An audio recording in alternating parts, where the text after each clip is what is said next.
Hi, my name is May. I'm from Childline Foundation. During the 9 months of your pregnancy, you took the utmost care for the safety of you and your child, and now you can continue to do so. This is what we call an infant carrier car seat. You use this from newborn until 13 kilo. And remember, you have to use this rear facing only.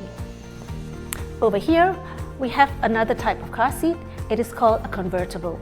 You use this from newborn until 13 kilo rear facing, and then you can convert it to a forward facing car seat. After that, it can be converted to a high back booster. A high back booster looks something like this. You use this from a minimum of 15 kilo until 36 kilo. Before purchasing your child car seat, make sure to check if it is certified. What you do is turn it around and look for the orange sticker at the back of the seat. This is the ECE R4404 standard. The other standard that you can look out for is the R129, which is the latest European safety standard. We're now ready to use the infant carrier car seat. Put him in so that the back is nicely supported. Put the harness over the shoulder. Make sure that the harness straps are coming out from shoulder level or below. Put this together and clip into place. The next step is very important because you need to make sure that the harness is snug enough. Pull up on the shoulder. Make sure that the belt around the hips are nice and snug. Pull on the harness adjuster belt. Make sure baby's arms are not in there. And pull to tighten. Slide 2 fingers under the collarbone and try to twist 90 degrees. If it cannot rotate, he's snug enough. If you need to swaddle the baby, this is what you do. After he's nice and snug inside the carrier, you tuck a nappy as snug as possibly, tuck it all the way in, and you can tuck the tail in as well. Move the handle up, and we're ready to go into the car. Place the baby carrier on the seat and make sure it's rear facing and the base is lying flat on the seat.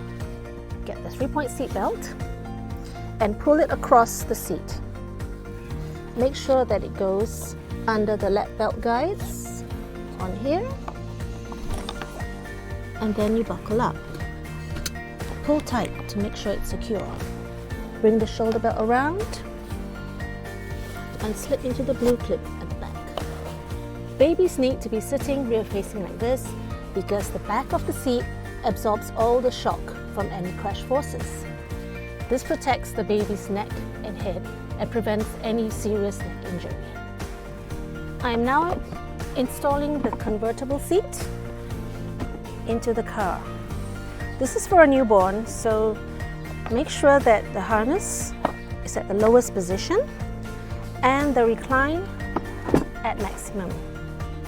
Turn the seat so that it's facing the rear and make sure that the base is flat on the seat. Now pass the seat belt through the back of the seat and buckle on the other side. Once you've buckled in, come around to the other side, pull tight again on the shoulder belt and pass it through the lock-off clip on this side. Make sure it passes through the blue guide as well. Vehicle seat belts are made for adult proportions. So if your child has outgrown the convertible seat and is at least 4 years and 15 kilo, he is ready for a booster seat. Some booster seats like this have an ISO-safe connection at the back. You need to release the ISO-safe connectors and look for the ISOFix anchorage. Once you see the ISOFix anchorage, you can match it up and click in. Make sure that the back of the booster is flush against the back of the vehicle seat. So now we're ready for someone to sit in there. So the child sits in here and the seat belt goes across the lap under these guides. The shoulder belt goes through the shoulder belt guide over here, and this is adjusted according to the child's height. It's really important to check the car owner's manual because this is where you find the correct positions to install your child car seat. The other really important one to check out is the child seat manual. Remember, read it from cover to cover.